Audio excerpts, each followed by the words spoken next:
never thought that I would get back in front of the camera. And one of the things that I always loved about going on live TV was that things were a little bit hectic right before that live moment happened. And it's really nice to know that we're back on TV and things are still very hectic right before we hit live. We talk about personal stuff. We say hi, even though we've said hi today. And then we kind of put the makeup on and we rock and roll. But our personalities don't change, right, John? We stay the same. Well, I mean, just responding directly to that. Yes, our personalities don't change. Yes, it's interesting what happens right before we see 5, 4, 3, 2, 1.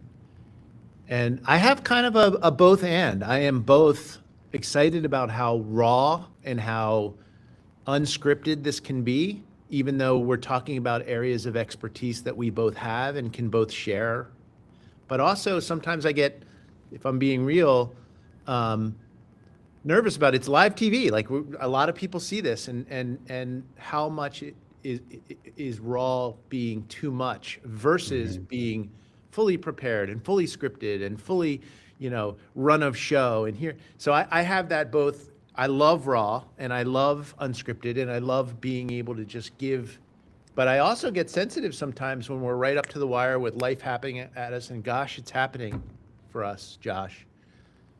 And how that can be a little tricky when people are expecting us to be our best and expecting us to be ready to provide insights that we're prepared to give. So it's a little bit of both for me. Yeah. I very much enjoy it. And we have kind of taken the show from more of an unscripted to more of a scripted, because these shows are now turning into, as some people might be finding out in the moment, to actual shows that we are putting on to places like Apple and to Spotify. And they don't get to see you chugging your Celsius and me finishing my coffee and getting into the mode. But we are here, and this is one of the last shows for a while that we're going to focus on the offer. A lot of people think that we work with in the education space, they think that they have a sales problem. Really, what they have in many cases is an offer problem. Most of the founders we work with, they default to more leads. They need more calls. They need more emails going out. What we want them to think about is that they need to make the decision absolutely obvious, or in the words of Alex Ramosi, almost make the person on the other side of the table feel stupid. Again, that's his word. For not listening and leaning in more into the offer that you have. And I believe, and I know you have seen, that deals don't break at the end. They break when the offer doesn't land.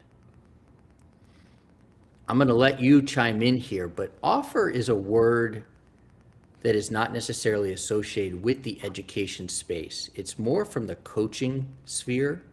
I'm trying to bring it more into the education space. But let's talk about what offer means for companies in education as it relates to what they can do for a school district or for a college or for whoever. Yeah, I think that this is an important one, and we talk a lot. We talk around the issue a lot, and I think offers that are land because they're connected to a major pain point in a school district or in a higher ed institution, that can be clarified when you're making a presentation, and that buyers buy because they're convinced there's going to be a measurable outcome that is delivered as a result of procuring, purchasing, buying your product or service. So we often talk about pedagogical alignment. We talk about aligning to a district or a higher ed strategic plan. We also often talk about alignment to funding buckets. I think all of those are critically important. And when you can do that, that becomes a lot more important than a shiny website or a tagline or a vision statement. What is your product? I mean, your statement, right? Once again, lay it out, you know. I help who using what method get which results. Exactly. That is the personification of an offer. That is the actualization of value surrounding your offer, and it's personified or it's punctuated by the ability to deliver an outcome. And I've been thinking a lot about this in life, in relationships, in business, the paradox of, let's just take business first. The more that you do in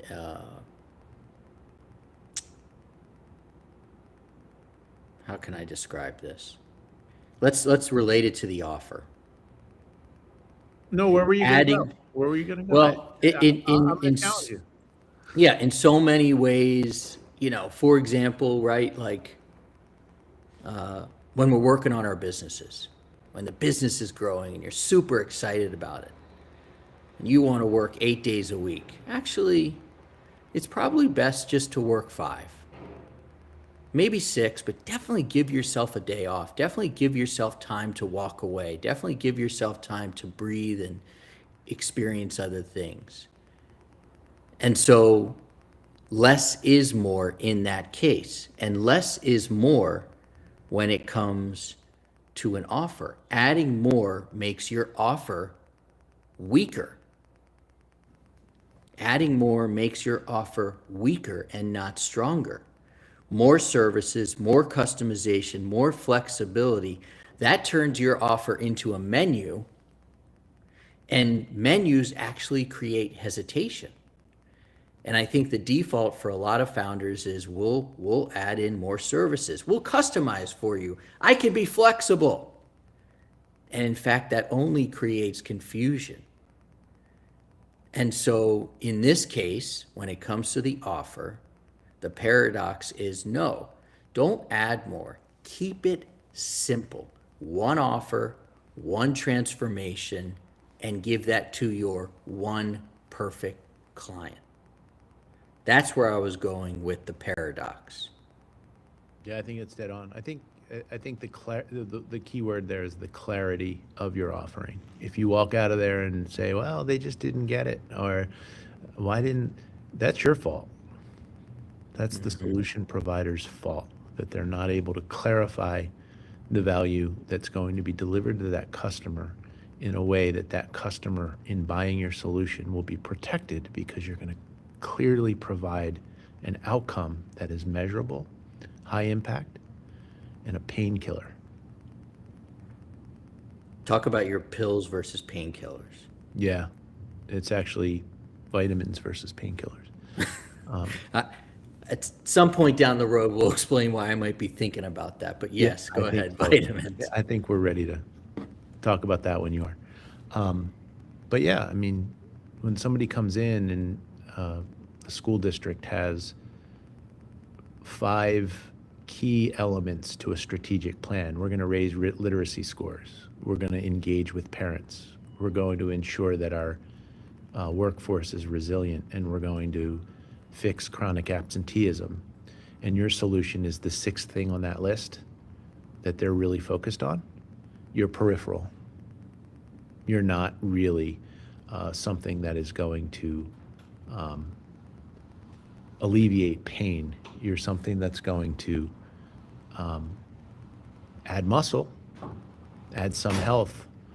But in this world that we live in right now, with K-12 school districts really challenged by funding, challenged with tensions regarding the federal government, the current administration, challenged with test scores, summative test scores, PARCC, Smarter, Balanced, and what's happening with our kids with regard to STEM literacy. You better be in that top 5 pain point that's going to address and alleviate some of that pain versus being peripheral, being a vitamin.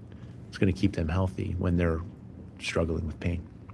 And interestingly enough, the beautiful thing about, I know what you believe and what you deal with Catapult, and what I believe and what we're doing, the Ed Sales Elevation Experience, is that you don't necessarily have to walk in knowing 1, 2, 3, 4, and 5. What you have to do is walk in there knowing that you're ready to listen, and listening to what their pain points are, and being able to say, I can help you with these through my solution this way. I can take you from here to here using my clear transformation. It's understanding what they need and then helping them make faster decisions because you were able to listen to them. You need to really think about this idea of stop describing what you do and then define what changes.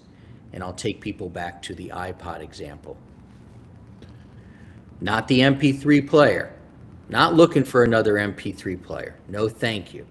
Remember those days back in 1997, 1998, 1999, when we were walking around with MP3 players. And then Steve Jobs said, I'll put 1,000 songs in your pocket. You have defined very clearly what can change for me by purchasing an iPod. And we want people to think 1,000 songs in your pocket. Did you have an MP3 player? I did. I had an MP3 player, and not only did I have an MP3 player, but I had a lead investor and partner who was the founder of MP3. Really? Yeah, that's another story. Robin Richards, look him up. Okay. So I love the analogy, but let me push back a little bit on something that you said, or clarify in terms of where I come from, in terms of you don't necessarily need to walk in and know the 5 pain points.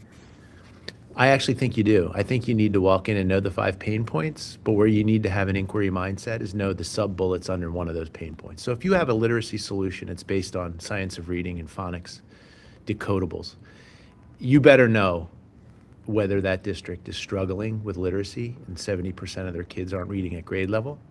And when you go into that conversation with that school district, knowing that, just as a matter of fact, because it's in their strategic plan, we are implementing the science of reading to address the literacy crisis in this district. The inquiry will be, are you an Orton-Gillingham district? How are you applying certain learning tools to address the unique needs of the students within your district? And if I could show you a digital technology or a tool that addresses through phonemic awareness, science of reading, and the Orton-Gillingham approach, pedagogically aligned, right? Would that be of interest for us to become a partner in your commitment to address that literacy crisis? And then they talk about it. Actually, we're not Orton-Gillingham, we're Wilson. Or we're absolutely testing out some digital AI assistance for our students, or high impact tutoring applications, or automated speech recognition applications, which I'm personally working on now big time, because I believe that's going to be something that can address the literacy crisis. But you see, you know you're there because literacy is important, one of the 5 pain points, but you come in trying to ascertain the sub-bullets of how they're currently trying to address it, and how you might be a partner on that journey to be able to do it better, faster, more cost effectively, and ultimately, and most importantly, measurably, to make that buyer look good with their board, look good with their community, and be able to demonstrate that they have bite in what they're doing to solve or address that pain point. I'm going to push back on your pushback. That's what we do. Cool. No, it's more of a it's more of a clarification. So imagine that, yes, you are walking into a superintendent's office or a principal's office or the president of a university, and you've got this meeting on the books and it's on Tuesday at 1 o'clock, yeah, you better damn be ready. You better have done that research that you've been talking about and you believe in, and you know so well, especially from that institution that's in back of you there and supporting you. Period. Full stop. Break, as they say in the Deloitte world. Break. What about when you're at a conference? And I just want to take some of that pressure off of people, that you're at a conference and you get an opportunity, you happen to go to the buffet to get the crappy food at the same time as the superintendent of a place that you've never heard of, but you're open to talking to them. And you do engage with them, and they do talk to you about problems 1, 2, and 3. And that is more of what I was referring to, so clarifying here that you can listen and then be able to understand how your offer can help them in 1, 2, 3 in terms of their pain points, and less 4 and 5 because they really want to address 1 and 2. So we're both coming at it that way. I think we're talking about different settings. One would be you've had this meeting on the books for 2 months and you're ready to do it and you're prepared. And one, you didn't know about this person 2 seconds before you started talking to them. Fair? Totally fair. And violent agreement. It's what I would call slipping into the pain factory. So if you are going in cold and you know nothing about somebody that you're meeting in a conference setting, or even in an institute setting, right? Sometimes we're going into an institute like ERDI or IEI or DOLI, and we know that we're going to give a 2-hour presentation to a panel, and we are steeped with knowledge on what the pain points are for that school district. But now we're off in a corner and we're meeting someone for the first time. How do we slip into their pain factory? We don't do it by saying, "Hi, I'm John Gamba and I have this Science of Reading product. Can I sit down and talk to you about it?" You say, "Hey, this is my first ERDI. Excited about the panel. I understand that you're from Castle Rock, Colorado, because I see your name tag, right? Tell me about any interesting panels you've had." "Oh, I just sat on a panel with Parent Square and learned about their new AI-powered application for community engagement." Wow. We have a component on our solution that deals with parental engagement through the lens of how parents can help with automated speech recognition and some tools that are being used for addressing the literacy crisis. Pause. "Oh, that's interesting. Tell me more." Now you've slipped into their pain factory and you've started to identify cold how your solution could be amongst the 5 bullets there when you've known nothing about it. So absolutely, Josh, that's an inquiry mindset, and that's being subtle and tactful about how you slip into that pain factory and be able to outline the product or service that you're actually providing. Did you ever have any formal coaching on this? Because reason I asked that is I was in Cabo at this mastermind and met some unbelievable people, and one of them is a coach in terms of selling, and his name is Mason Church, and Mason, I was talking to him and I said, "Look, you can kind of think of me, I think, when it comes to sales, as that golfer who picked up a golf club and just started swinging and was pretty darn good out of the gate. Probably what you experienced.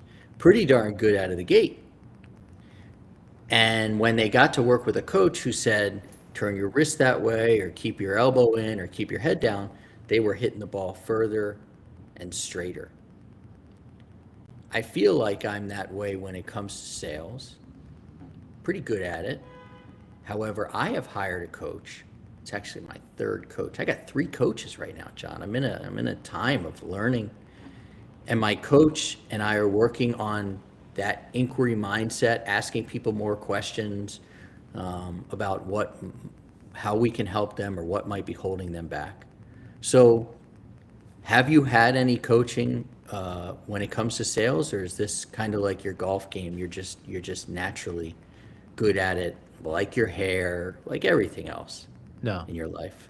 In all seriousness, absolutely, I had some coaching. You have to remember, I gave a talk on surrounding yourself with people who are smarter than you, and I gave a talk about eating equity sandwiches because I didn't have any understanding of how to take a business or a product or a service that I had built and actually sell it in to the K-12 community, 30 years ago, 25 years ago. And I had to bring in people who knew how to do that and had to coach me and mentor me on what a direct sales or an indirect sales channel looked like, what a consultative salesperson looked like, what it meant to deliver an engaging, pedagogically aligned, and easy to adopt solution. And I think that what you're doing now with your coaches is critically important. It's something that I'm doing as well, because I need to be coached at my age after 25 years of doing this. I'm now into a situation where I need to learn more.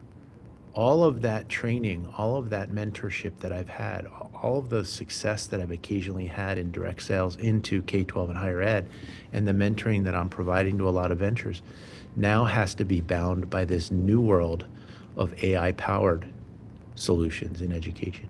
What we were building that took 6 months to release can literally be done in a week. Mm-hmm.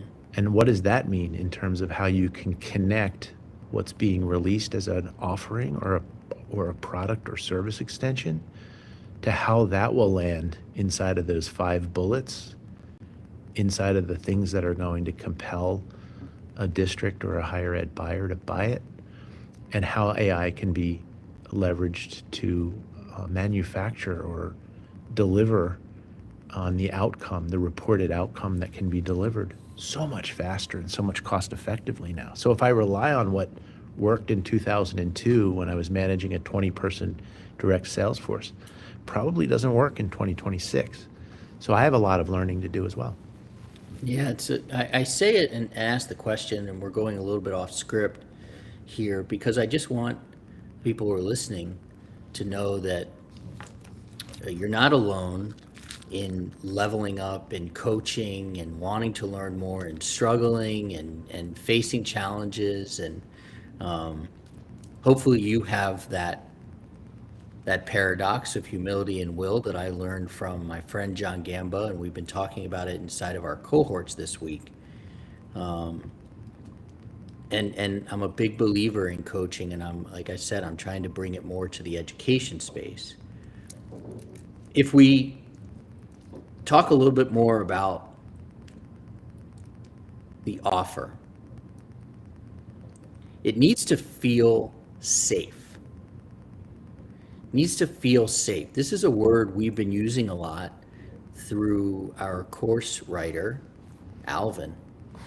Not safety in terms of, God forbid, guns and metal detectors in schools, but it needs to feel safe in a school for the person who you are bringing it to.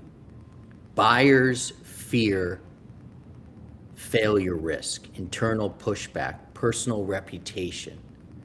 The offer must answer, what if it doesn't work? How easy is this to start? And how contained is this commitment? Pilots work not because they're smaller, but because they're safer. Pilots work when we get the right people and we keep that offer nice and tight. And it's safe. And it's safe for them to move it.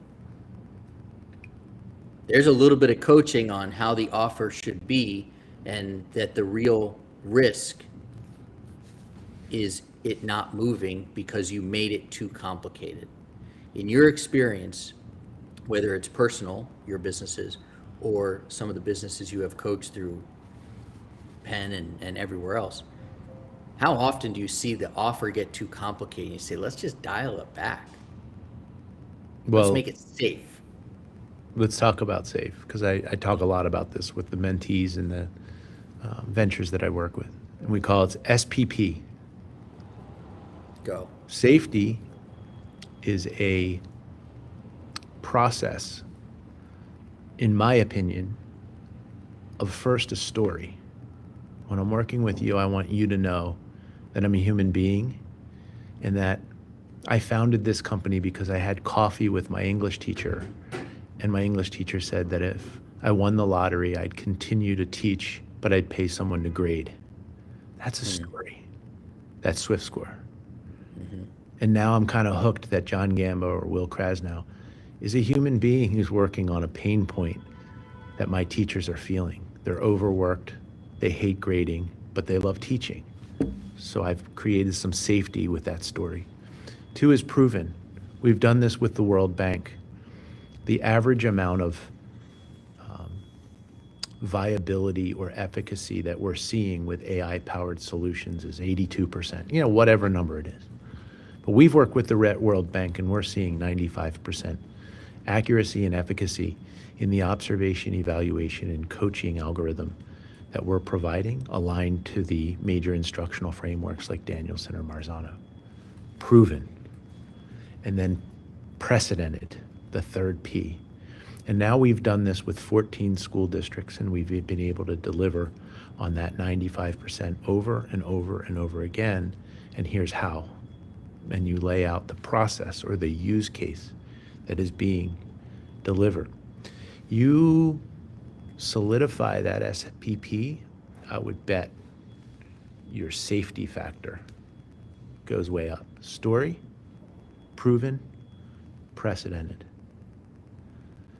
Be human, be able to quantify your result, and show how that can be repeated over and over again so that it doesn't feel like a fluke.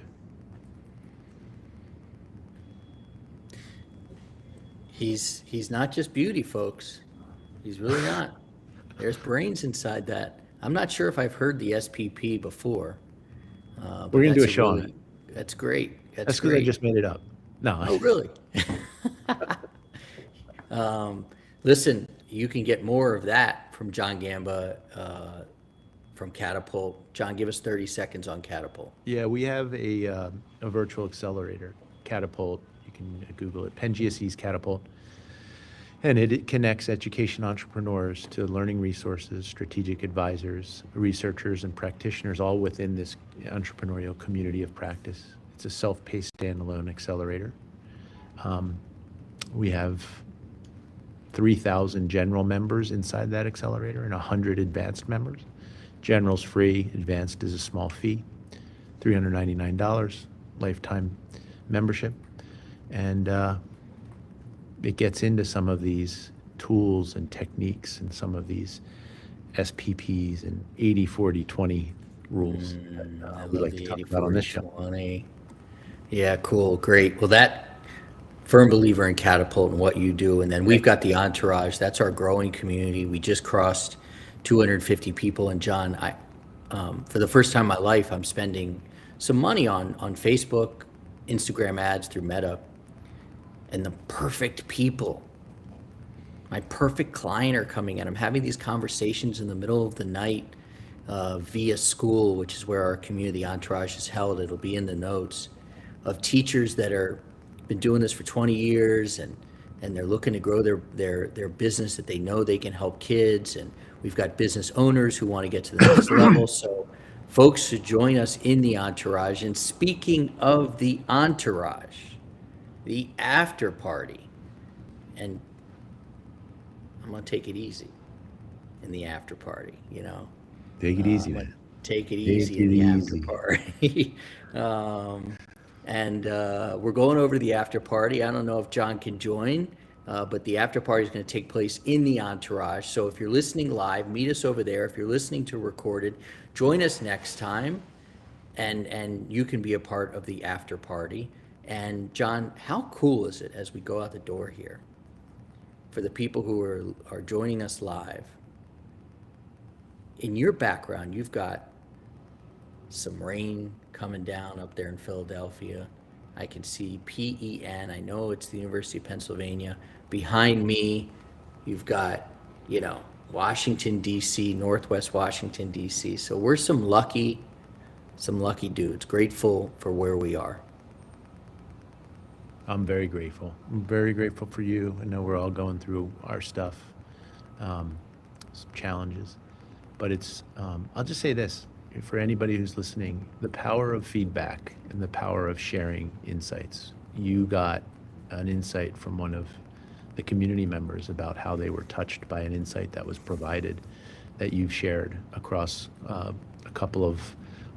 a couple of our friends and inside that community. That means so much when you feel touched or you feel inspired or you feel like something is landing in terms of SPP 80/40/20 or the buzzword bingo that we sometimes provide here.